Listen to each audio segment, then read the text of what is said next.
예, 이 그림은 렘브란트라는 화가가 그린 그림입니다. 그 탕자에 비유해서 그 탕자가 돌아왔을 때 아버지가 정말로 정말 행복해하면서 기쁜 마음으로 그 탕자 아들을 이렇게 껴안는 그런 그림이죠. 예. 예. 아버지가 진정으로 원하시는 것은 뭐 다른 거 없습니다. 아들이 회개하고 돌아오는 것입니다. 다른 것은 필요 없어요. 아버지 집에 모든 게 다 있기 때문에 다른 것이 필요 없습니다. 그런데 만일 이 탕자의 비유의 그 포인트는 만일 아들이 회개하지 않고 단지 배가 고파서 아버지 집에 돌아왔다고 한다면 그것은 아무 의미가 없는 일입니다. 예수님께서도 첫 일성을 회개하라 천국이 가까웠느니라 말씀하셨습니다. 그러므로 이 회개한다라는 것이 우리가 정말 하나님께 나아가는데 얼마나 중요한 것인가를 우리한테 가르쳐 주시는 말씀입니다. 야곱은 아무 준비 없이 그냥 야 베델로 올라가자 해서 가는 것이 아니라 회개하는 마음을 가지고 올라가고자 하였습니다. 창세기 35장 2절을 보십시오.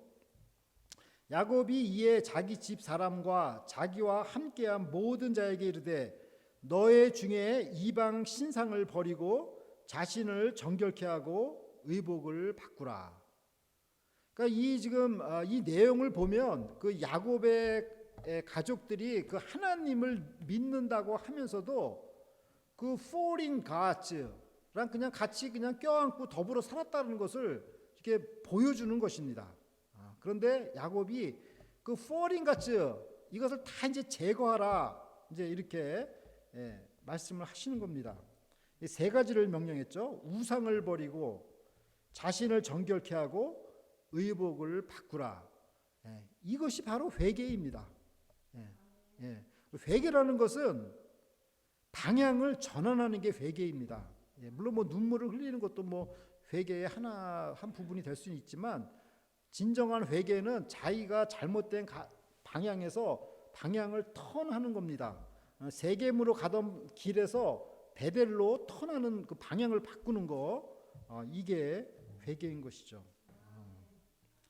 그래서 야곱은 베델로 올라가는 일이 그저 장소 이동이 아니라 하나님을 만나기 위한 영적인 일로 생각을 하였습니다.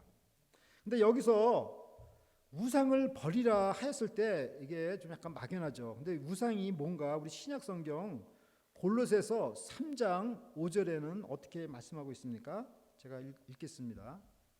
그러므로 땅에 있는 지체를 죽이라.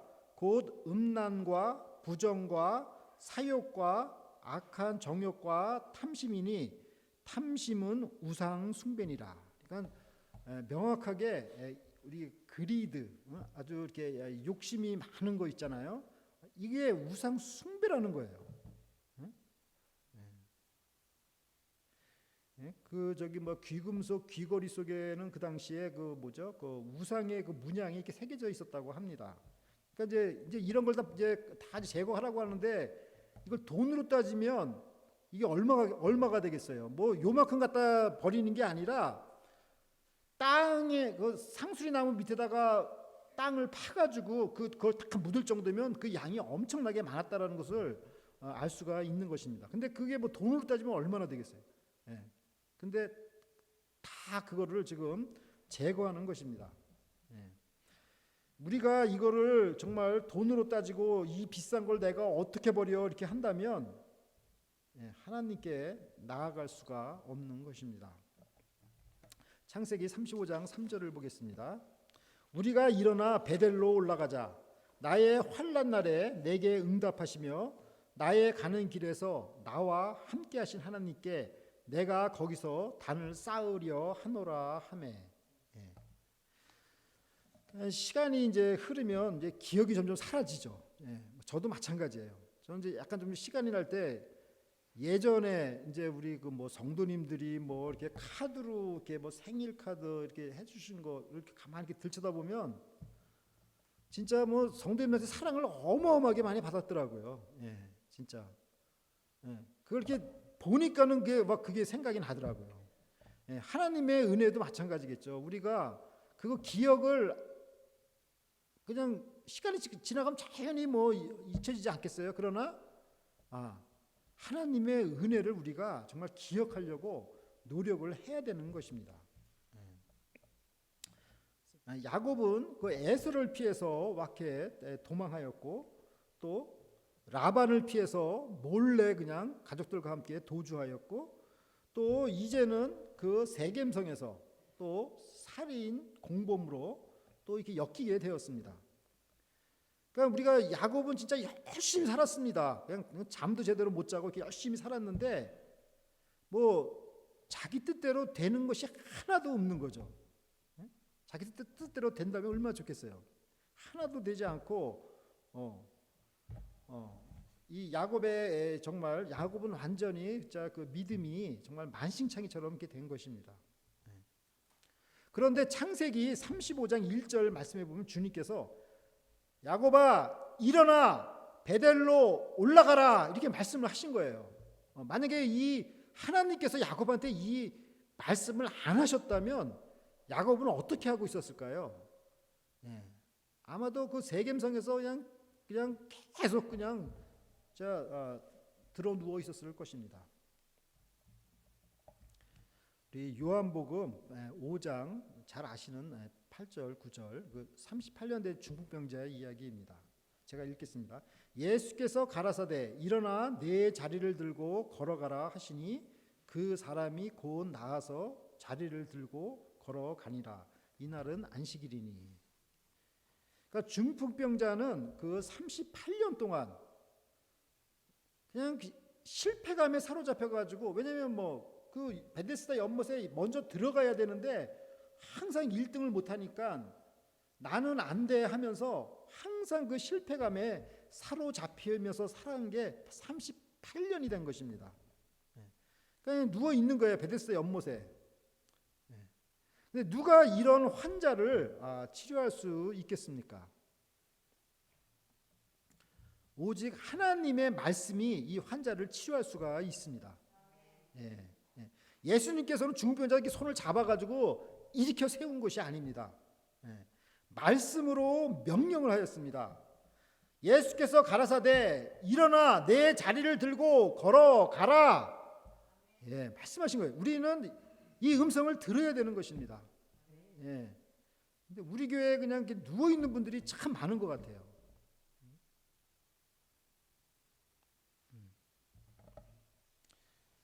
우리의 병든 영혼은 어떻게 치료받을 수 있습니까? 오직 말씀뿐입니다.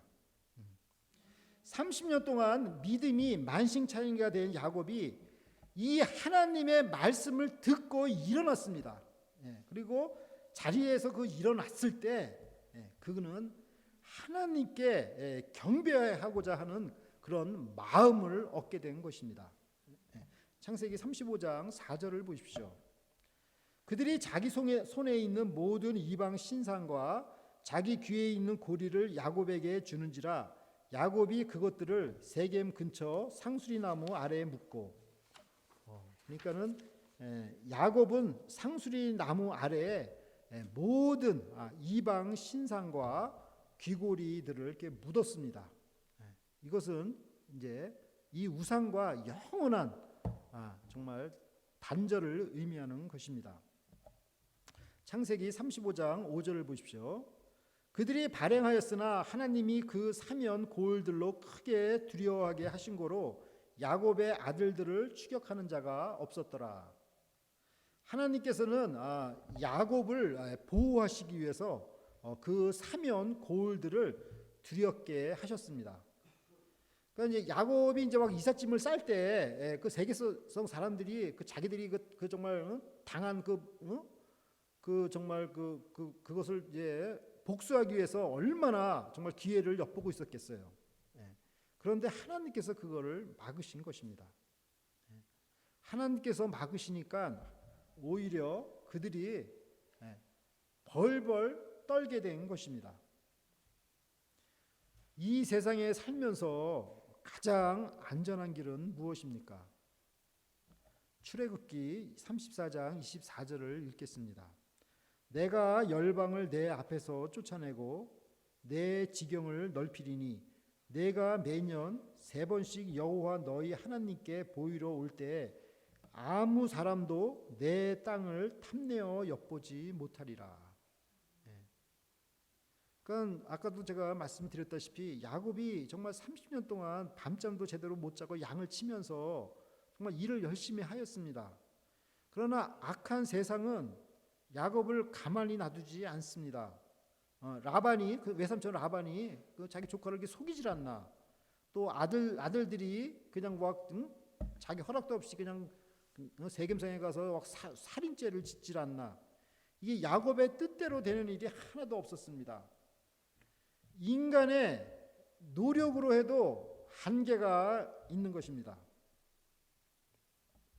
그렇다면 가장 정말 평화롭고 안전한 길은 무엇일까요? 마태복음 6장 33절 말씀하십니다. 너희는 먼저 그의 나라와 그의 의를 구하라. 그리하면 이 모든 것을 너희에게 더하시리라. 우리가 먼저 주님을 섬기고자 할 때 우리의 정말 여러 가지 필요한 모든 것들을 주님께서 공급해 주십니다. 왜냐하면 주님께서 그것을 다 아시기 때문입니다. 창세기 35장 6절을 보겠습니다. 야곱이 그와 함께한 모든 사람이 가나안 땅 루스 곧 베델에 이르고, 그러니까 드디어 정말 야곱은 정말 그 30년 만에 이렇게 베델에 이렇게 도착하게 된 것입니다. 정말 이 야곱 이야기의 클라이맥스라고 볼 수 있는 장면입니다. 우리가 이제 창세기를 우리가 계속해서 지금까지 공부를 하고 있는데 창세기에서 가장 중요한 인물이 야곱입니다. 왜냐하면 창세기 50장 중에서 가장 많은 그 지면을 할애한 게 야곱에 대한 이야기가 가장 많은 지면을 창세기에서 지금 다루고 있는데, 그 중에서도 오늘 이 35장에 나오는 이 파트가 정말 야곱의 이제 클라이맥스를 지금 설명하고 있는 것입니다. 여기 도착한 곳은 그 베델인데, 이 베델이라는 그 이름의 뜻은 하나님의 집이라는 뜻입니다. 그러니까 이제 이 베델이라는 그 이름 속에는 이 베델이 여관이 아니라 하나님의 집이다. 다시 말해서 우리가 영원히 거할 처소라고 이렇게 말씀을 하는 것입니다. 시편 27편 4절입니다. 다윗은 이렇게 고백하였습니다. 내가 여호와께 청하였던 한 가지 일, 곧 그것을 구하리니 곧 나로 내 생전에 여호와의 집에 거하여 여호와의 아름다움을 앙망하며 그 전에서 사모하게 하실 것이라. 그러니까 다윗의 소원은 딱 한 가지, 하나님 아버지의 집에서 거기서 그냥 영원히 사는 거, 그게 그의 소원이었습니다.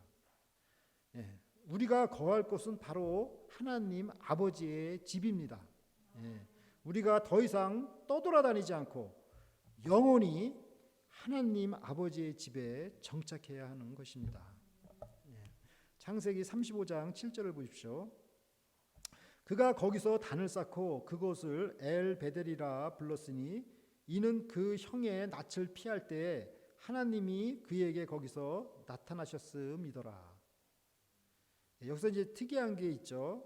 야곱이 원래 그 제단, 그 루스라는 그 땅을 그 야곱이 그 하나님을 처음 만났을 때 그곳 이름을 루스라 하지 않고 그 베델이라고 하였습니다. 야곱이 이렇게 이름을 지은 거죠. 하나님의 집이라고. 근데 여기서는 그 야곱이 다시 이제 돌아왔을 때는 베델이라고 하지 않고 엘 베델이라고 이렇게 부른 것입니다. 그러므로 하나님의 집에 와서도 하나님을 만날 수가 없다면 하나님의 집이 아닌 것입니다. 그러면 우리가 어떻게 하나님을 만날 수 있습니까? 야곱은 여기서 어떻게 하나님을 만난 것입니까? 야곱은 단을 쌓고 짐승을 잡아 피를 뿌리는 희생제사를 드리고 감사 예배를 드리고 또 11조 헌금을 드리는 과정 속에서 하나님을 만나게 된 것입니다.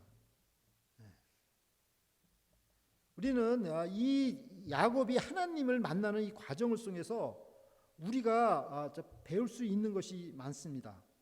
우리는 우리의 모든 예배의 과정 속에서 또 우리 일터에서 가정에서 하나님을 만날 수 있는 것입니다.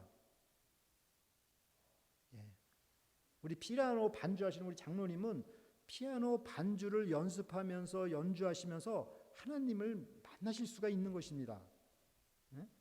또 우리 음식을 준비하시는 성도님들은 음식을 준비하면서 가정에서 준비하시면서 하나님을 만날 수가 있는 것입니다. 요한 웨슬레의 어머니 수잔나라는 분은 자녀를 13명을 키웠어요. 뭐 얼마나 바쁘겠어요. 맨날 그냥 설거지하면서. 그러나 그냥 틈만 나면 그 치마를 그냥 이렇게 머리에다 이렇게 탁 쓰고 그냥 기도했다고 이렇게 합니다.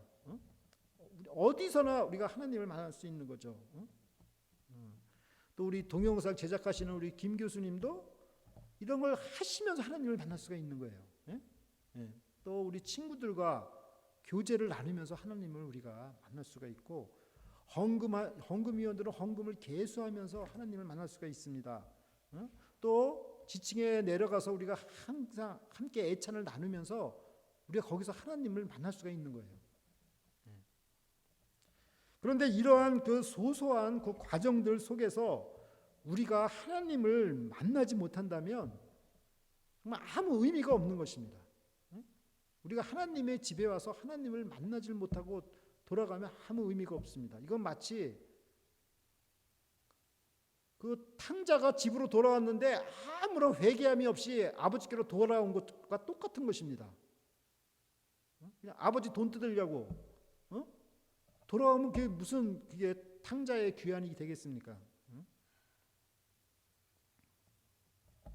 하나님의 축복은 하나님의 집에서 나오는 것이 아니라 하나님의 집의 주인인 하나님으로부터 온 것입니다. 그게 바로 엘 베델입니다. 하나님의 집의 하나님. 그러니까 우리가 안고 없는 찐빵이라고 했죠. 안고가 그러니까 하나님이 중요한 것입니다. 하나님의 집에서. 자, 우리가 오늘 말씀을 우리가 세 가지 키워드로 이렇게 묵상하고자 합니다. 오늘은 이니셜 R로 우리가 한번 묵상하고자 합니다. 리무브, 제거하다라는 뜻이죠. 그래서 우리 자기 자신을 더러운 것을 다 제거하는 그런 자세를 가져야 되겠고, 램파트, 이게 성벽이라는 뜻입니다. 램파트. 그러니까 하나님께서는 그를 찾는 사람들을 보호하시는 그 성벽이 되시는 거죠. 보호하시는 거. 또 리네임, 여기서는 그 엘베델, 야곱의 그 이름, 야곱이 베델을 엘베델로 이렇게 바꾼 것을 통해서 우리가 좀 묵상하고자 합니다. 첫 번째 리무브, 정결. 야곱은 하나님을 만나기 전에 준비를 하였습니다. 값으로 따지면 비싼 귀고리들이지만 이러한 우상들을 땅에 묻었습니다. 철저히 버린 것입니다. 탐심은 우상이라고 하였습니다. 더러운 우상, 불결한 것을 제거하고 정결한 몸과 새로운 의복으로 주님을 맞을 준비를 하였습니다. 이것이 주님께서 기뻐하시는 회개입니다. 우리는 우리의 주변에 모든 더러운 것들을 제거해야 합니다. 두 번째, 램파트, 보호입니다. 하나님의 명령에 따라 순종하는 길이 가장 평화롭고 안전한 길이 됩니다. 왜냐하면 하나님께서 친히 보호하시기 때문입니다. 야곱은 온갖 수고를 다하고 성실한 삶을 살았어도 수많은 위험이 그를 따랐습니다. 그가 자기 자신을 지킬 수가 없었습니다. 특히 탐욕스러운 그 외삼촌 라반 때문에 더욱 그리했습니다. 그러나 위기 때마다 하나님께서는 개입하셔서 야곱을 보호하여 주셨습니다. 우리가 우상을 버리고 하나님을 섬길 때 하나님께서는 친히 보호하여 주십니다. 세 번째, 리네임 엘베델입니다. 야곱은 하나님의 집이라는 이름을 하나님의 집의 하나님이라고 이렇게 바꾸었습니다. 그것은 하나님 한 분만이 소중했기 때문입니다. 회개 없이는 이 하나님을 만날 수가 없습니다. 하나님의 집에서 하나님을 만나지 못한다면 정말 슬픈 일이 될 것입니다. 우리는 하나님의 집에서 하나님을 만나야 합니다. 교회는 하나님의 집입니다. 그러므로 교회 안에서 성도님들의 그 모임 속에서 하나님을 만나야 합니다. 사랑하는 라크로스 세수만교회 성도 여러분, 야곱은 믿음이 냉랭해졌을 때 하나님의 음성을 들었습니다. 그것은 일어나 베델로 올라가라는 말씀이었습니다. 이것은 정말로 은혜의 말씀입니다. 야곱은 이 말씀에 힘을 입어 베델로 올라갈 결심을 갖게 되었습니다. 그동안 우상과 더불어 살았던 죄악을 회개하고 모든 우상을 상수리 나무 아래에 묻고 몸을 정결케 하고 새 옷으로 바꿔 입었습니다. 이제 새 출발을 하고자 할 때 다만 세겜성 사람들의 복수가 두려웠을 것입니다. 그러나 하나님을 섬기고자 하였을 때 하나님께서는 세겜성 사람들을 공포에 떨게 하심으로 야곱을 또 그 가정과 식솔들을 안전하게 지켜주셨습니다. 야곱은 베델에서 단을 쌓고 하나님을 대면하였습니다. 그리고 그 제단 이름을 베델에서 엘베델로 변경하였습니다. 야곱은 우상을 버리고 자신의 죄를 회개하며 주님께 나아갔을 때 하나님을 만날 수가 있었습니다. 우리가 회개할 때 하나님께서 가장 행복해 하십니다. 주님께서 우리를 도우시사 회개케 하시고 하나님을 진심으로 기쁘시게 하시는 저와 성도 여러분들이 되시기를 간절히 기도드립니다. 잠시 기도드리겠습니다. 하나님 아버지, 한 사람이 회개하고 돌아올 때 천국에서는 크게 잔치를 벌인다고 주님께서 말씀하셨습니다. 야곱이 철저하게 회개하고 베델로 올라갔을 때 엘베델의 하나님께 감사의 단을 쌓을 수 있었습니다. 회개하며 하나님께 나아가는 길이 가장 안전한 길이요 평화로운 길, 복된 길임을 믿습니다. 저희 심령을 보살피사 회개하는 심령을 주셔서 하나님을 기쁘시게 하게 하여 주시옵소서. 주님을 섬기는 크고 작은 일들을 통해서 하나님을 경험하게 하시옵소서. 감사드리며 예수님의 이름으로 기도드립니다. 아멘.